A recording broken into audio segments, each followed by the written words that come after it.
sort of flowers in our craft time. We could have a toy shop or a dress shop and bring old things from home. Or we could have a supermarket and get empty packets from home. I disagree with Spiro. We shouldn't have a supermarket because we couldn't fit all the things in. We could have a corner shop. I like Vicky's idea because we could have a food shop or something with cereals and biscuits and things.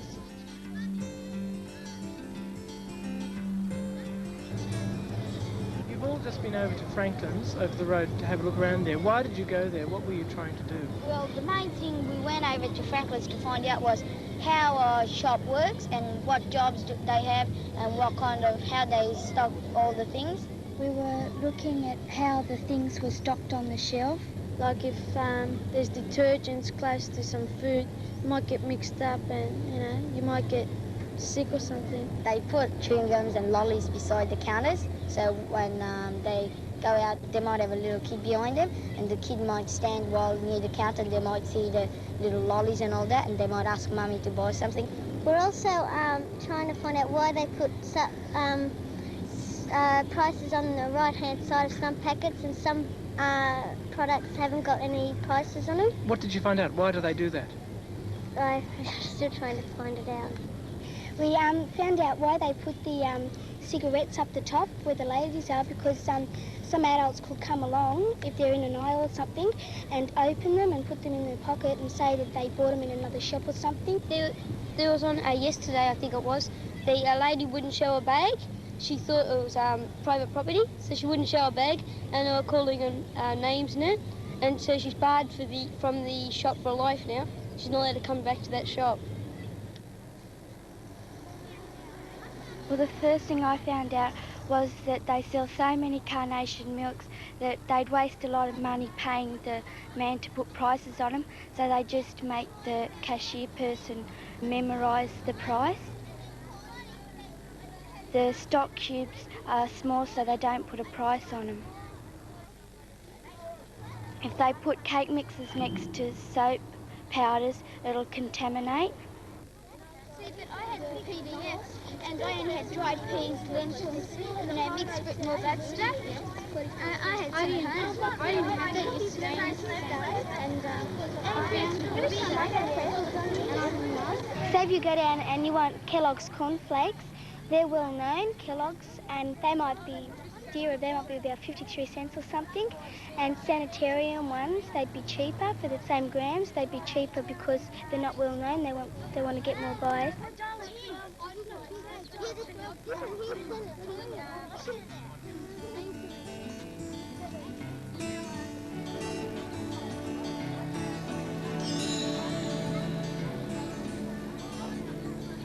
Some of us went down there and we asked how old we had to be to get these jobs and how many years we had to have experience and that at it.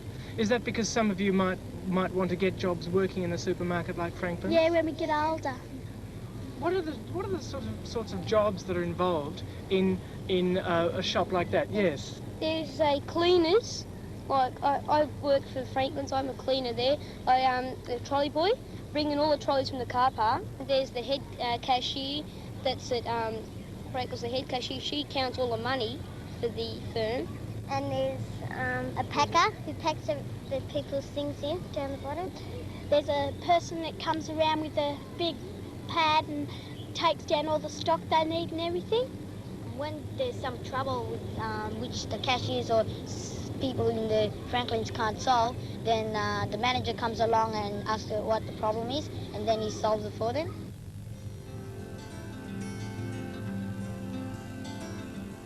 Where do you think we should put the shop, Deborah?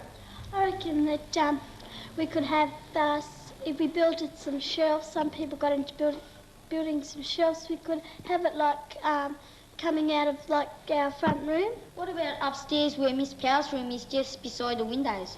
If we had it upstairs where Miss Powell's room is, her class and Miss Bruce's class might touch all the stuff and they could break some parts of it. I think in the canteen. That would be a better idea. We could have it in that gap we've got out there. We could have a corner shop, because corner shops are easy to build, because there's only a small place out there. It'd be easy to build. Who wants a corner shop? I think it's a corner shop. First of all, if you want to set up a shop, you have to get everything organised, and you have to know various things like where to get shelves from and what kind of things you have to do. We went over to Valiant Glass and they gave us some wood which we made into shelves, and some of the things we just kind of painted, brought from home and all that.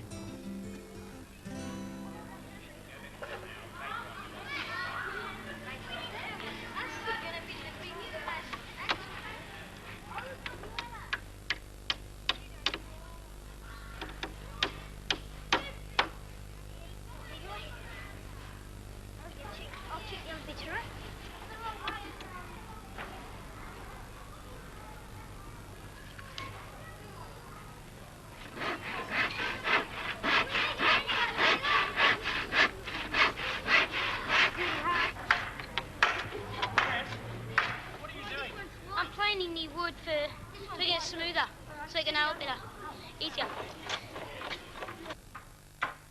Some of the kids can make shelves in their craft lesson like we did in our craft lesson. Tanya, what are you doing? We're just doing these up with pine clean. We just made it out of cold tea and orange paint. That's not real Pine Clean. No.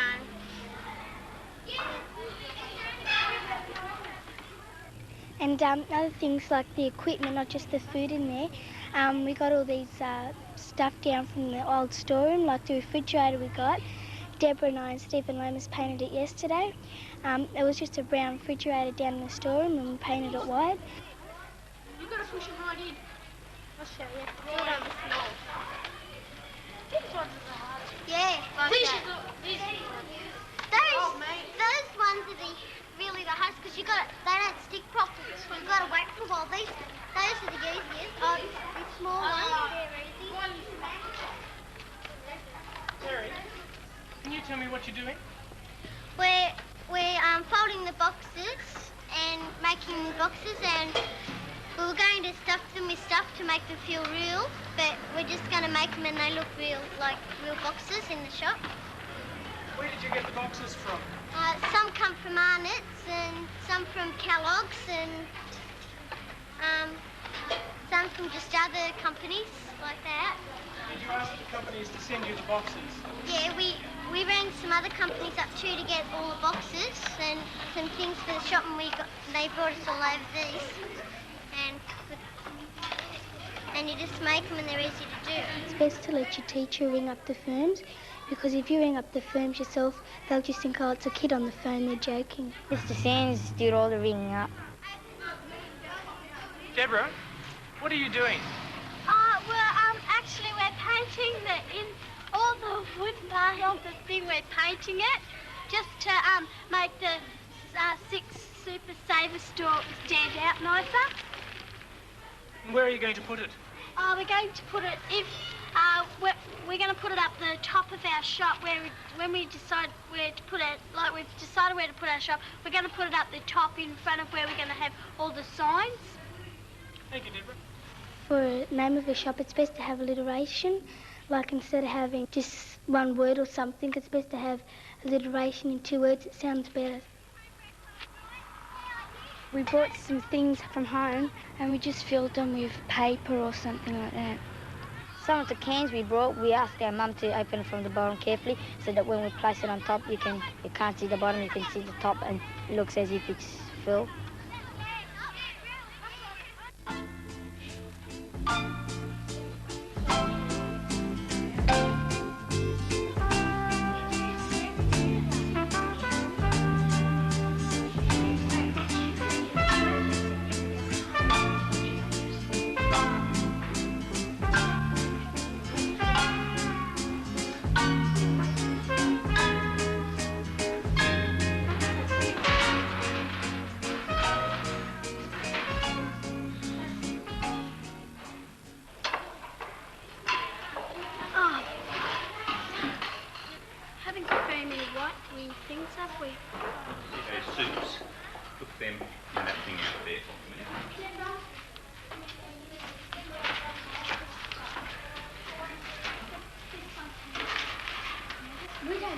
things up there. That's great. And then you have to find what kind of stock's going to go on this shelf and what kind of stock's going to go on that shelf. It looks better this way with toilets to the small. What about this space? We can move that up. Oh, it will look funny. Put some more, Mrs. Sparkle or something. There's two of those. Oh, but they're all empty. We'll just leave it. No, you probably...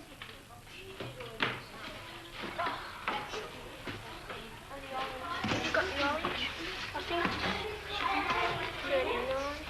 39. You have to know various prices that you have in your own shop, or you can make up your own prices, but it'd be much easier if you just went down to a real proper supermarket. Okay. The sultana or the gingerbread.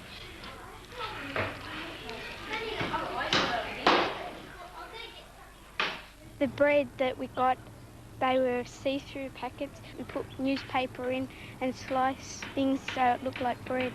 And now we've got real bread. We rang up factories.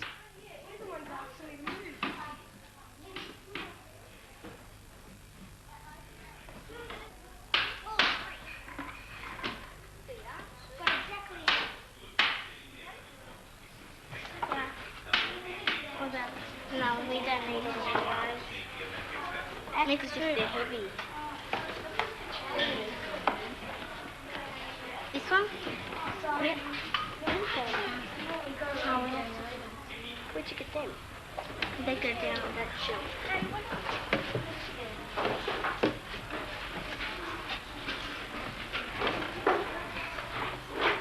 We should go down to a shop and just see how they stack things on the shelf so you know where to put things.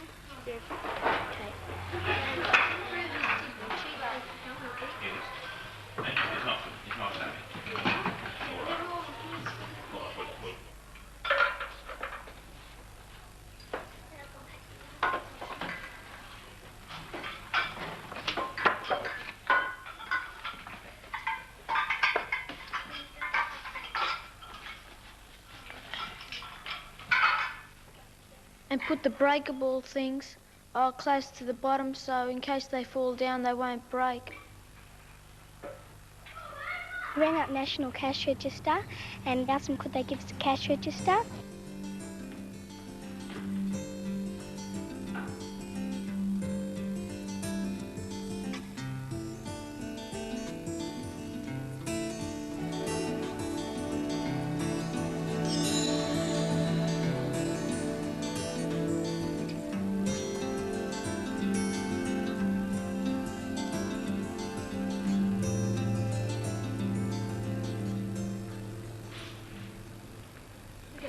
Hardy stuff. Get this bread. You have practices, and sometimes kids go in there and they get what stuff they need. Well, you've got to operate it like a real shop and we just use it to know how to work a shop. Sometimes Sir just gives us about $5 to go in and he'll say, right, you're going to have a little party or something, buy something for a party, and it teaches you to be a good shopper. Hey. Oh, good, thanks. Yeah, Might go out. Yeah, spending up. Yeah, spending money. Yeah. All the yeah. Kraft processed cheddar cheese, 86 cents. Sunrise eggs, 54 cents. Say if you bought a tin of Uncle Sam deodorant or something, you've got to say Uncle Sam deodorant, then you've got to say the price, so it was 35 cents. You've got to say Uncle Sam deodorant, 35 cents. 52 cents. Shelley's Club Soda, 39 cents. Iced Bobos, 36 cents. Master Foods 3B Mixed, 34 cents. Aeroplane Jelly Crystal, 17 cents. Is that all? Yeah, that's all, thanks.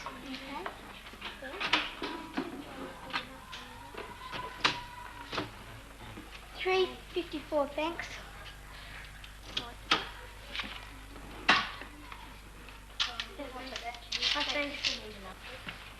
$3.54, $3.59, $3.60, $3.80, $4. 5 makes 9 and 1 makes $10. Thank you. Thank you. Okay, have a good weekend. Come again. See you later. Come again another time. Bye. Thank you. Bye. See ya. The supermarkets really all goes on mass. You got to know how much stock to order and where to put it all. How much stock can fit on a shelf and how big a shelf can fit in this space.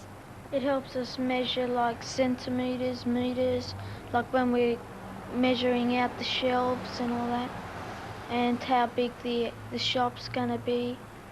In giving out the change, that's maths because you've got to give it out properly and you've got to first of all work out how much is left after the right amount. And so that's maths. If you had about $10 to spend in a supermarket, then it's maths in roughly estimating about how much it's going to cost you.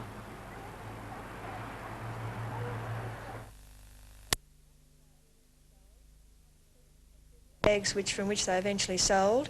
The seedlings have two processes. Firstly, they're germinated, they're then transplanted into small pots, and then when sufficiently rooted, they are then potted on into the larger bag and grown until they're ready for sale. Now this post to me has some sort of values. What sort of values do you see economically in education? Hubbler, bubbler, toil and troubler, do your work on the doubler. Lorraine! Haven't I told you about tampering with cauldron?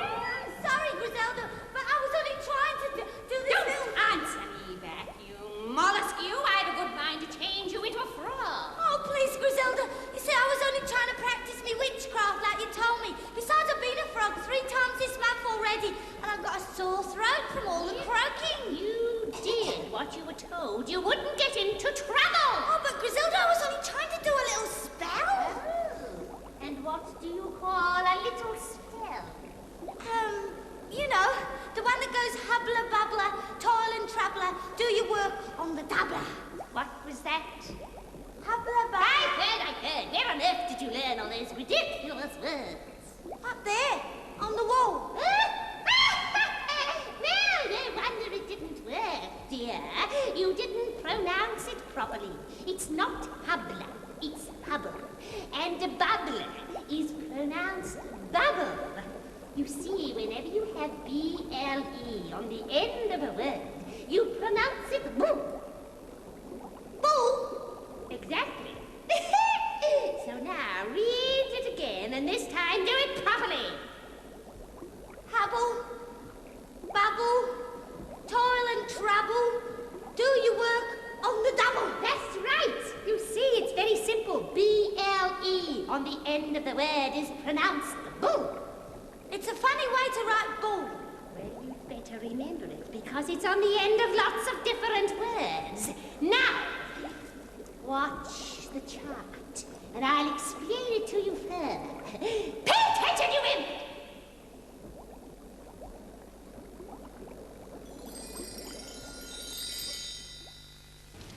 Once upon a time, there were 3 Gumpies, and each Gumpy was in charge of one letter of the alphabet. One was in charge of all the B's, another looked after all the L's, and the third supervised all the E's. Now, these Gumpies thought they were pretty smart. So smart, in fact, that they decided that their letters should go at the beginning of all the words in the language. So, whenever any other Gumpies passed by with their letters, they would jump out, grab the letters and take them back to their hideout. Once there, they put the letters in their strong room and placed B, L, and E on the front. Pretty soon, they'd made a very large collection. They had short words such as bled and bless, bleak and blear. And there were longer words, too, such as blemish and bleary, blessing and blending. Down in the town, the other Gumpies were most upset. They decided that something had to be done. So under the direction of the King Gumpy, they formed a plan. Next day, 2 Gumpies set off. As usual, the terrible trio jumped out and demanded to be given the other Gumpies' letters. To the ruffian's surprise, the letters were handed over without any fuss at all, and the other Gumpies went quietly back along the road to town. What? This is really easy, they thought. And they put B, L, and E in front of the new letters and made bleat. A fine new addition to their collection. That night, though, as the three villains were going to sleep, they heard a dreadful noise coming from the strong room. They opened the door, and there was their new word, bleat. Actually bleating. There was nothing they could do to stop it, so they went back to bed. But no matter how many earmuffs they wore or how many pillows they put over their heads, they couldn't shut out the sound. It was the worst night of their lives. Next morning, 2 more Gumpies arrived, and although they hadn't had any sleep, the 3 ruffians were there to meet them and steal their letters. Once again, the letters were handed over without any fuss, and they had another new word, bleep. They put this in their strong room also and went to bed to catch up on some rest. But as soon as their heads touched the pillow, not only did they hear the bleat bleating, but the bleep began bleeping. It was a dreadful racket, and once again the Gumpies spent a long and sleepless night.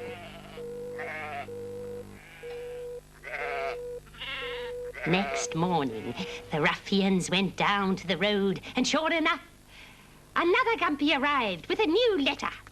They took it back to their strong room and this time made the word blue. Well, they were so tired they didn't even bother to admire their new word. They went straight to bed. Once again, though, the minute they put their heads down, the bleats began bleating. The bleep started bleeping. And now the blue joined in and howled like a gale. The noise was unbearable.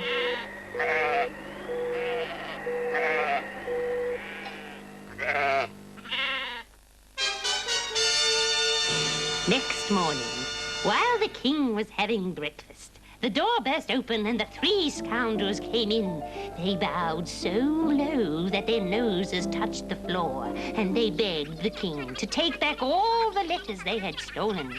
They just had to get some sleep. The king smiled and agreed to their request. But as punishment, he declared that from now on, the 3 Gumpies had to put their letters B, L, and E on the ends of words, even though they looked a bit funny in that position. Well, the Gumpies accepted the ruling. In fact, they quite enjoyed all the new sounds and words they helped to make. There was able and table, gobble and bubble, treble and double, wobble and tremble, even terrible and horrible. They had a wonderful time with their new work. And what's more, they made many new friends and had plenty of sleep. For the 3 Gumpies, life was now very enjoyable.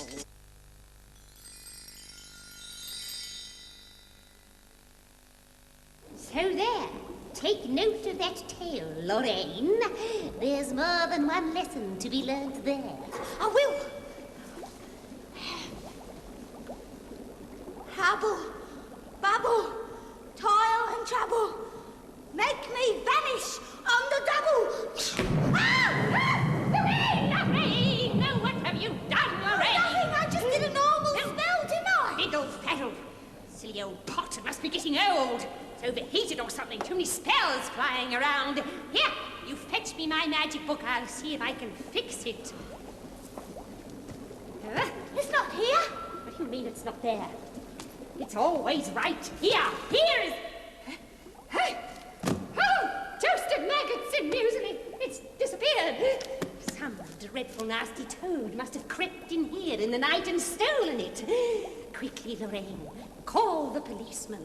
What shall I call him? Don't call him anything. Just call him on the telephone, you nitwit.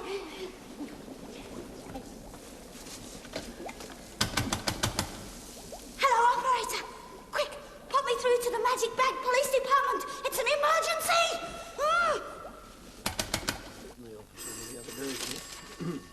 Phone's ringing, Charlie. Oh, so it is, Chief. Yeah. Well, don't you think you better answer it? Oh, of course, Chief, of course. Sorry, Chief. Never mind, Charlie, it's all right. Just answer the phone. Hello. Oh. Hello. Word Squad. Sergeant Syntax speaking. Yes. Yes. Yes, yes, yes, yes. I see. And you think the book is stolen?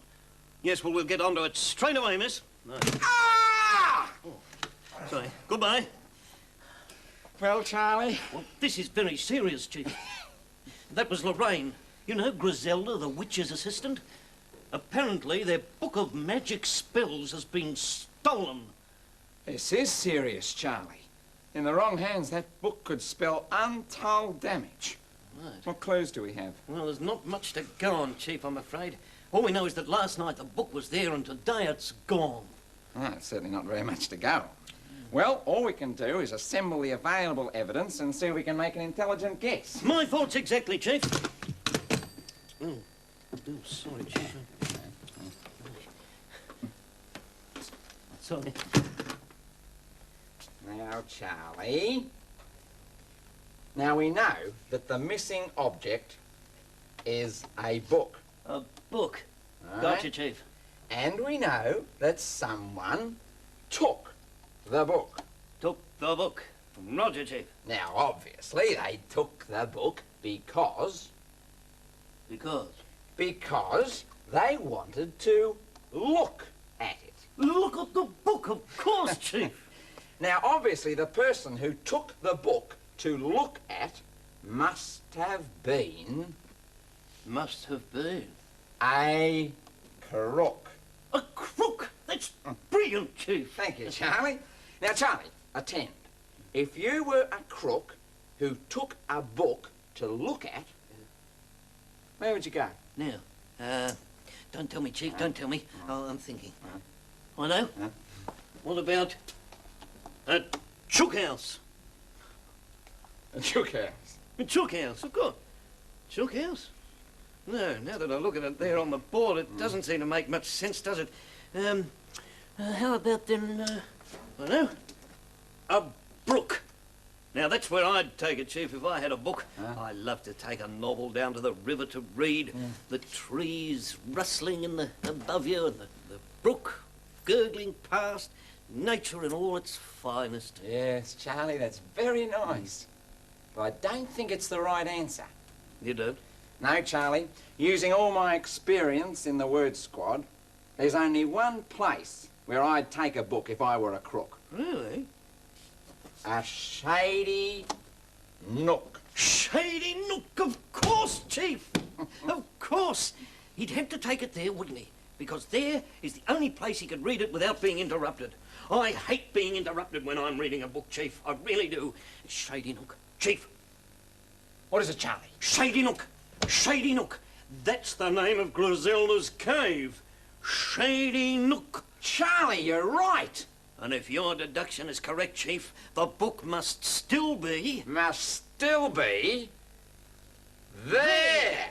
Charlie, you're brilliant. Listen, let's see if we can get a squad car and get over there immediately. Right, okay? Chief. Chief, come on. Hurry up, Chief.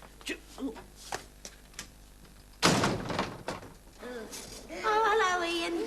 Hello, Lorraine. Hello, Griselda. How are you both? Ian, oh, perhaps you could help us. The most dreadful thing has happened.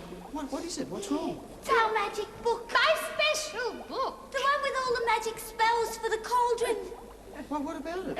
It's been stolen from right here under our very noses. Stolen? Just a minute. You're not talking about an old book of spells, are you? Yeah, that's the one. An old book of spells with a brown cover? Yes. Written in invisible ink? That's it, exactly. But how did you know so much about it? Because you lent it to me last night. Oh, Griselda. Oh, dear. Oh, so I did. Slipped my mind completely. That's terrible, Griselda. Your memory's getting worse and worse. Well, I am over 800 years old, you know. Never mind. Look, you've got it back now.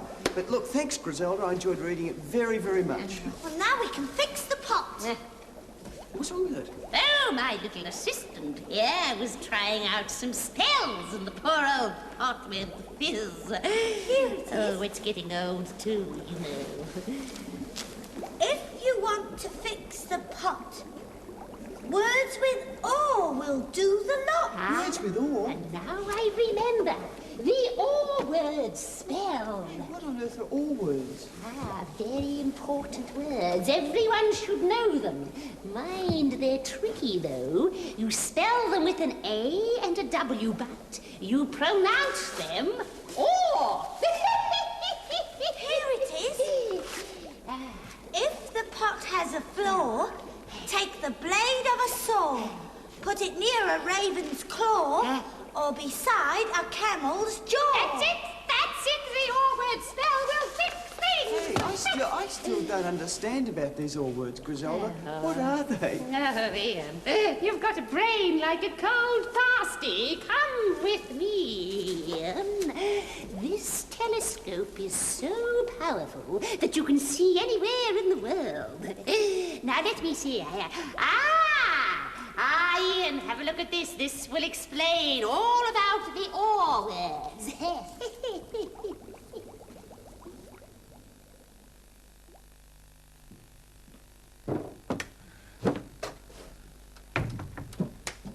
Howdy, boys. Sure enough, Sheriff. Right on, Sheriff. You ain't whistling Dixie, Sheriff. All right, boys, take a look over here. Over here, we got the words that every good deputy's got to understand. These are called the or words. So called because they got a A-W in them. Now, I want you to pronounce each one of these words after me. Right? Think you can do that, boys? Think you can do that, boys? Sure enough, Sheriff. Right on, Sheriff. Ain't whistling Dixie, Sheriff. Right, boys. Now, the first word we got here is law.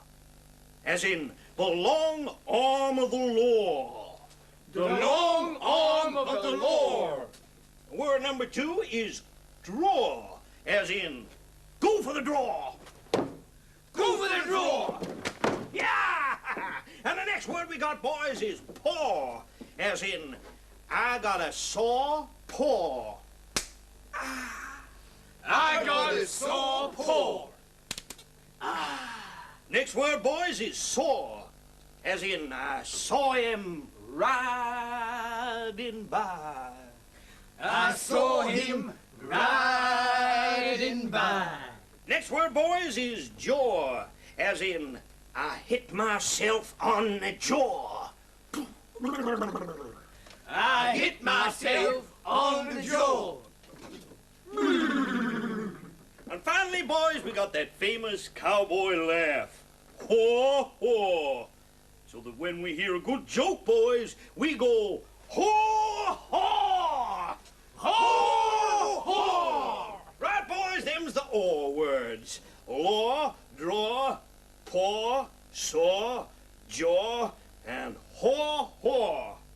Now, there's one other thing, boys. I want you to take a look over here. This here's a picture of the man we're looking for. I want you to take a good look at that face, boys. If you ever see it, place it under arrest. All right, boys, now I want you to go out and try and catch him.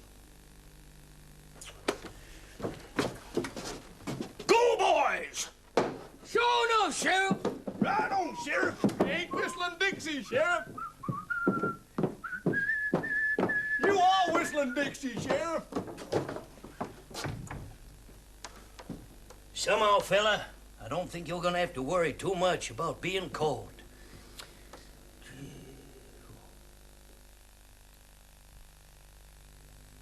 And so you see, Inspector Lexicon, the book wasn't stolen at all. I'd actually lent it to you. Oh, Charlie and Lionel. What brings you here? Oh, hello, Ian. Well, it was, shall we say, a slight case of misunderstanding. For which I am terribly sorry. Well, at least you got your book back. That's the main thing, ain't it? Yes. That's perfectly right, Well, Charlie. The least I can do for you gentlemen is to make you a pot of tea for your trouble. Oh, well, no, Lorraine, Griselda, the tea smell, quickly. Don't go to any bother. I mean, we have our afternoon tea at the office, and Charlie's on a diet. Yeah, no, we are, after all, on duty, aren't we? Yeah, we're... Gentlemen, no trouble at all. Now, if you will all just hold out your hands. And now the spell. I saw a claw and a jaw, and I felt a rabbit's paw. I took a look at a book, deep inside a shady nook. Hubble, bubble, toil and trouble, make some tea on the double. Good heavens, You know, that's what I call real service, eh, Charlie? Yes, Chief. And nice little cakes, too. Oh, that's delightful, Griselda. I must borrow that spell from you sometime, Griselda. You know, I think it would save me a lot of time. Ah, but you haven't tasted it yet, Ian.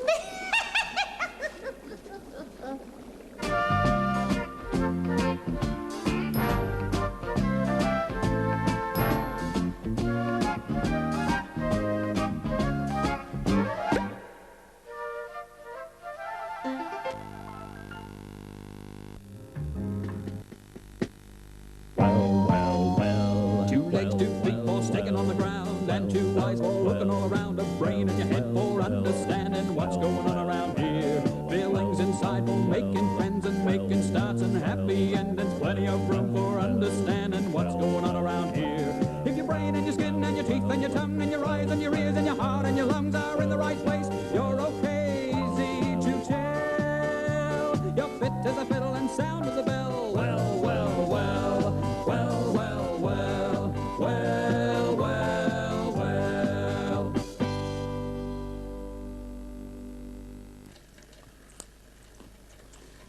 Being healthy really is important, and your own health largely depends on you. For instance, it's up to you to make sure you're getting a balanced diet. And you're the one who has to make sure that you're getting the right amount of exercise and rest. But you can't do it all by yourself. It's unlikely that any of us can stay totally healthy without the special help of some trained people whose job it is to help you stay healthy. Come on, I'll take you to meet some of them.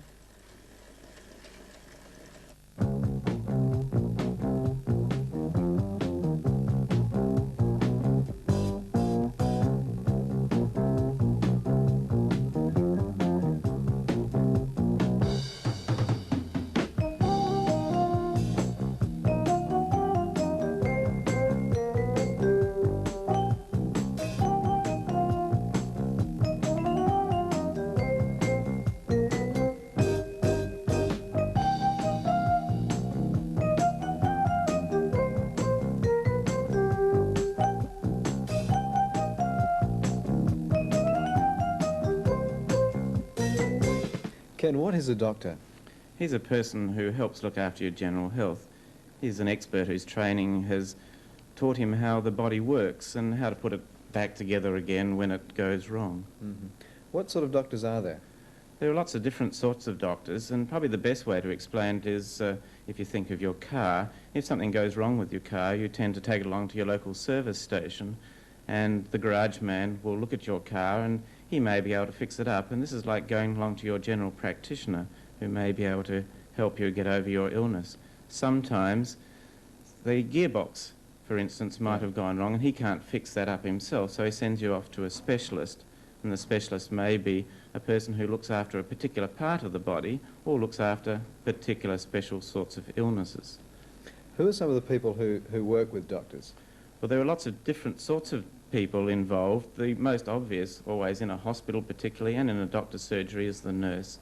And the nurse is the doctor's aide and helps with the general looking after of the patient. But there are some other special people. If, for instance, you might break your arm and you go along and the doctor fixes your arm, you need some exercises to help you get over this afterwards, and the physiotherapist might help you with that.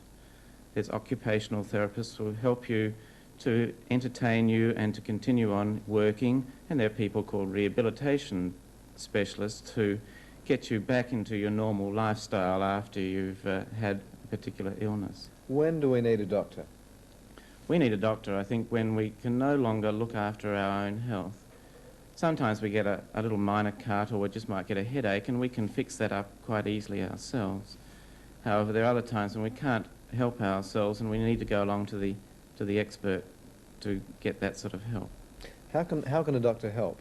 Well, a doctor, first of all, needs to be able to work out what is wrong with your body and what the causes of things going wrong. Might be an infection, or it might be something you've eaten or drunk which is incorrect, and you need to have those. So he's got to ask you lots of questions. Well, all right, what sort of information should a person bring along to the doctor when he goes along to see him? He's first going to know a lot about the details of the actual illness, when you first started getting sick and how long it's been going, if you've got a pain, exactly where the pain is, if you've been vomiting or having any problems in that sort of nature. He's going to know all those details. He's going to need wider details, like if anyone else in the family is sick. Because if one person's got chicken pox, for instance, the whole rest of the family might have chicken pox, and we must just be seeing this early. We need to examine the patient after we've got their history, and the examination is first just generally looking at the patient, but then we need to use some special instruments. For instance, we have a blood pressure machine here, and this helps measure the pressure of blood flowing around in the arteries of the body, which will help us tell how well the heart's working and whether it's working efficiently or not. We have a very fancy light or torch here, which helps us look into certain parts which we can't usually see in. We can look into the ears through this instrument and see if there's any problems like infections in the ears, and by adding a different top to it we can have a look into the eyes and tell about the eyes. We can also look into the mouth, and we may need to use a tongue blade. This is to push down on the tongue so that we can see at the back of the throat. Say ah. This is a bit unpleasant often because it makes you feel like you're going to gag, but sometimes we have to do slightly unpleasant things to find the exact answers. And that's a stethoscope, isn't it? Yes, this is a stethoscope. All doctors have these, and these parts go into your ears, and this goes onto the patient so that you can actually hear what's going on inside the patient's body. We can listen to the heart, and we can listen to the lungs, and we can listen to see if your breakfast's going round in the right direction. Well, it's the doctor who's concerned with the prevention and treatment of illnesses in their patients. And often this means making people take various medicines, which brings us to the next person I'd like you to meet.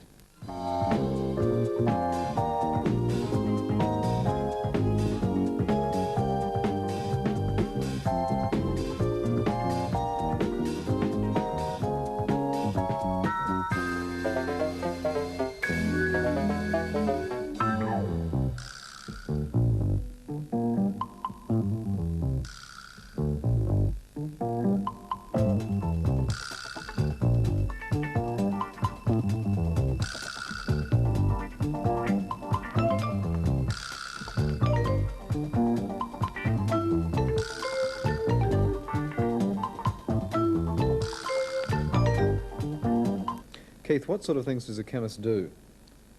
Well, the chemist's main job is to dispense prescriptions that are sent to him from doctors and dentists and vets.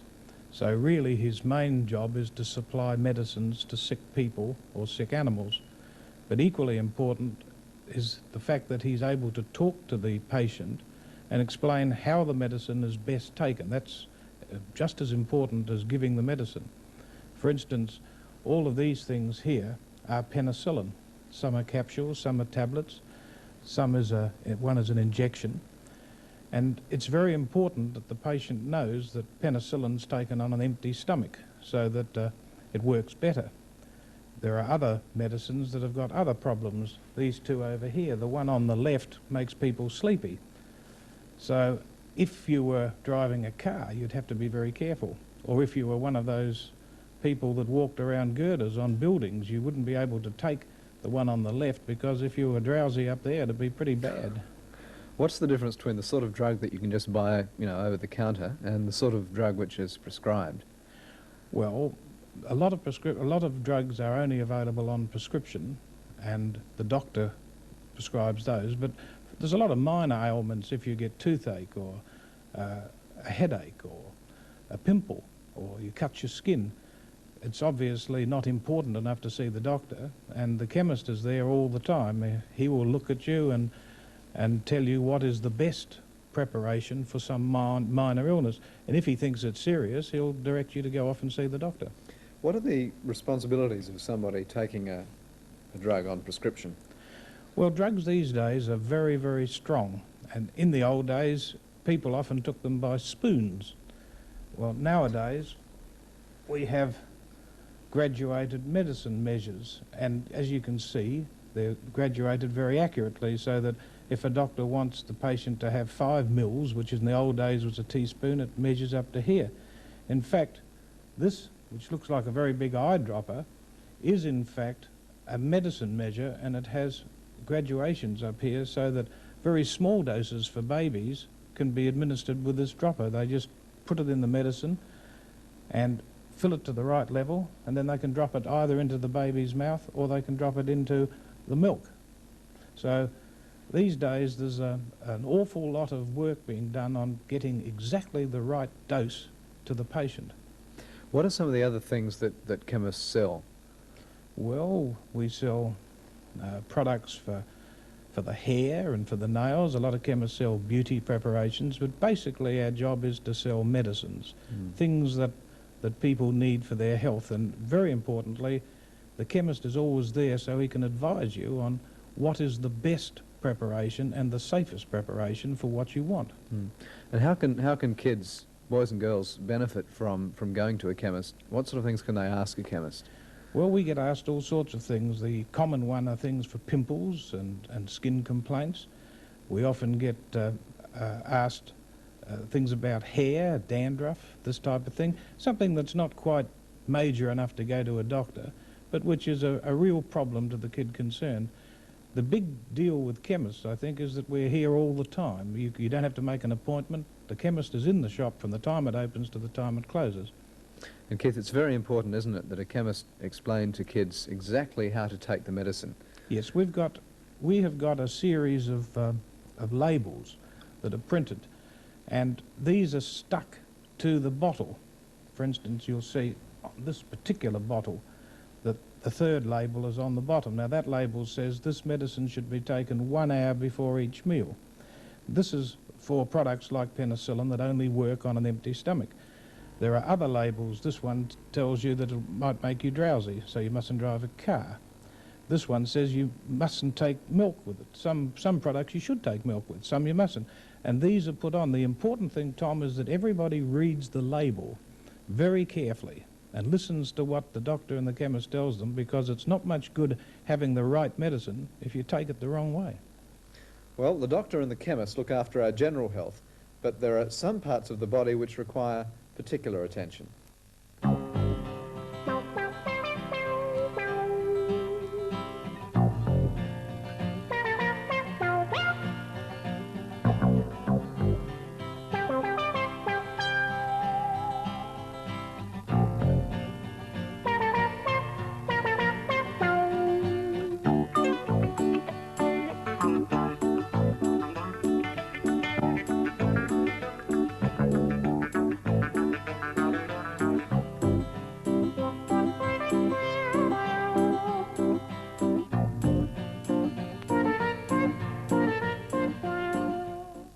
Angela, what's the role of the dentist? Is it just filling cavities? No, Tom, it's not actually. We're trying to get away from just filling cavities.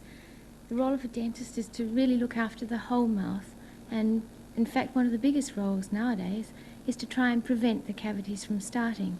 And here we're concerned with educating people and teaching them how to stop cavities. What sort of dentists are there? Well, there's a general practitioner dentist, just like we have with doctors. He is capable of looking after all the different facets of dentistry. And also we have dental specialists. These are people more trained in certain areas. They've had more experience and have greater skills. And we have, in this field, we have specialists like orthodontists.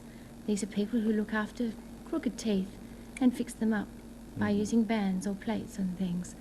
And there are other specialist dentists like oral surgeons who are concerned with taking out perhaps more complicated teeth and other things. What sort of things can go wrong with your gums and your teeth that require you to go along and see a dentist? Well, the two main things that go wrong are dental decay, which is holes in your teeth, and gum disease, which is basically an infection of the gum. And these two things are caused by the same factor, and that's plaque. And plaque is just, as we showed in the film before, It's that stuff the dentist can stain up to show you that film on your teeth. And it's basically just consists of food that you put in your mouth and the bacteria we have in our mouth, those little bugs that live there all the time, which feed on the plaque. What sort of things can people do to, you know, to make sure that they don't have problems with their teeth and their gums? Well, the most important thing to do, of course, is to decrease the amount of plaque in your mouth. It's very important to firstly look after your diet, and in this regard we mean you've got to cut down on sugar in your diet because it's the sugar part of the plaque that causes the holes.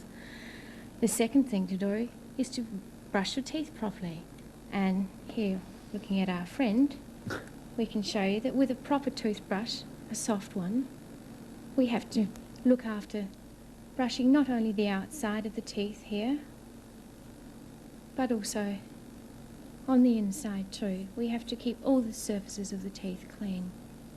Of course, the toothbrush can't get in between teeth, so we have to use something else there to get in between teeth, and that's dental floss, which is a long nylon string. And so what happens if somebody has an accident and damages one of their teeth? Well, this is very important, Tom. It's very important that we take the measures needed quickly. If you have an accident with your teeth, one of, say, two things can happen. One, you can break the tooth, and so you're left with a chip that falls off. It's very important to get to the dentist immediately so he can cover it in case the nerve is exposed. Also, if you have the little chip still with you, take it along to the dentist because he can stick that on too sometimes.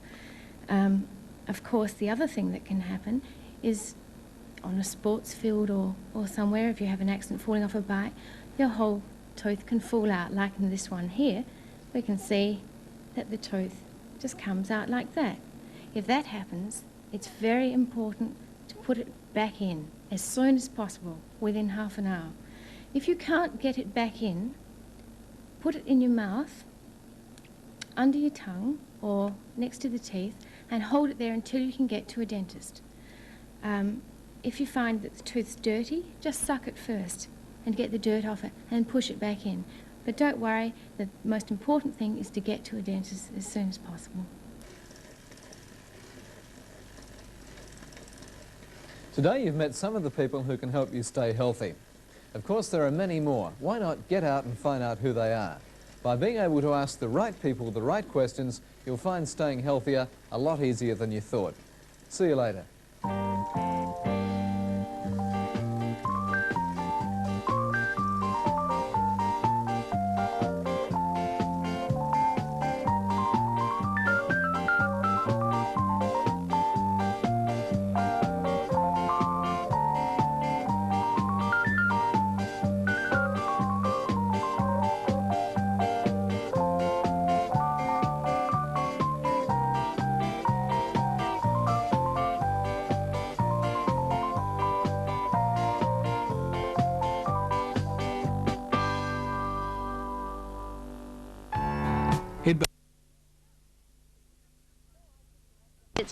No, I think you'll have just enough. Well, I don't. Well, let's put the rest of the stones down and see. We can't move these heavy stones. With the through stock, we can. Stand clear.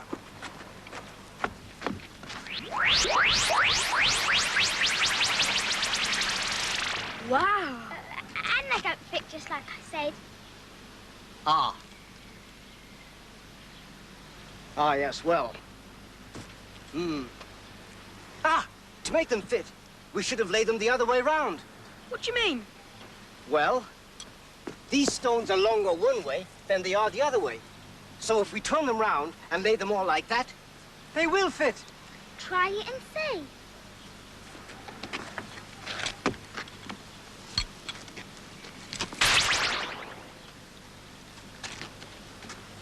Looks as though you're right, Paul. But it's better than it was. At least we made them cover more of the earth than they did. I should say they don't cover up as much. Well, I should say they cover up exactly the same amount of ground as they covered up before. No more, no less. How'd you work that out?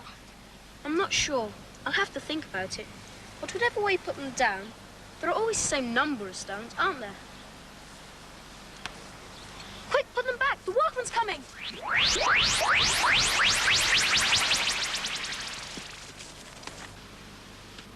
Come on!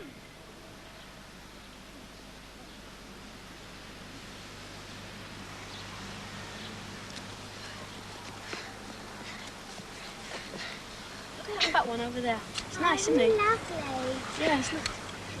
I like the skinny one. No. I like the skinny one. What I don't understand is how cows make milk, what they make it out of. Grass. They make it out of grass.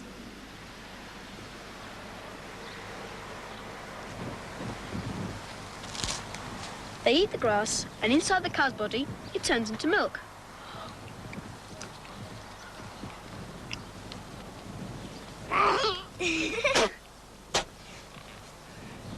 That's very clever of them. I suppose it is. Never thought about it before. So I suppose the more grass they eat, the more milk they make. That's right. Well then, silly farmer. Why silly? He's covered up some of the grass. With those huts, you mean? Yes, come over here. Look, the cows can't reach underneath to get the grass, so they can't make so much milk. Well, the ducks have to have somewhere to go at night time. Yes. But these huts don't have to be so close together. How do you mean? Well, if this one was pushed forward and these two were spaced out a bit more, there'd be more grass in between. More grass for the cows to eat. Are you sure? Well, it makes sense to me. Look, let's go back into the box and see what the computer thinks. But Pauka, you said it was broken. Oh, it's feeling much better since it bent you two. I think it's getting its memory back. Tracy, will you handle the through stock while I feed the computer? Yes, please. Can I come with you? You still think I'm wrong, don't you? Well, I'm not sure yet. Come along, then. Put us back in the box, Tracy. Ticky-ticky-tocks. Into the box. Now, first we need to go upwards to get a good view of the huts.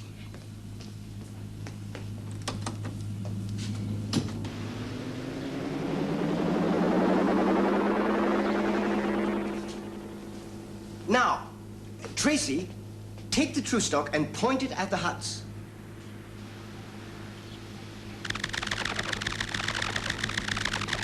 Now, we show that to the computer.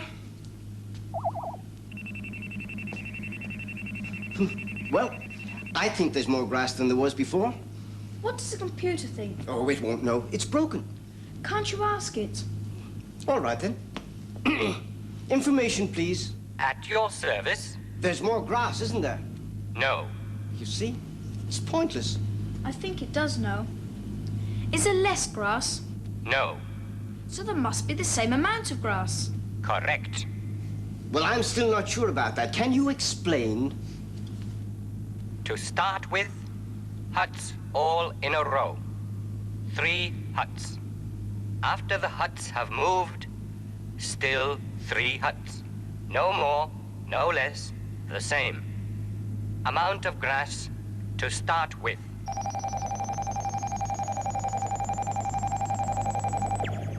Amount of grass afterwards.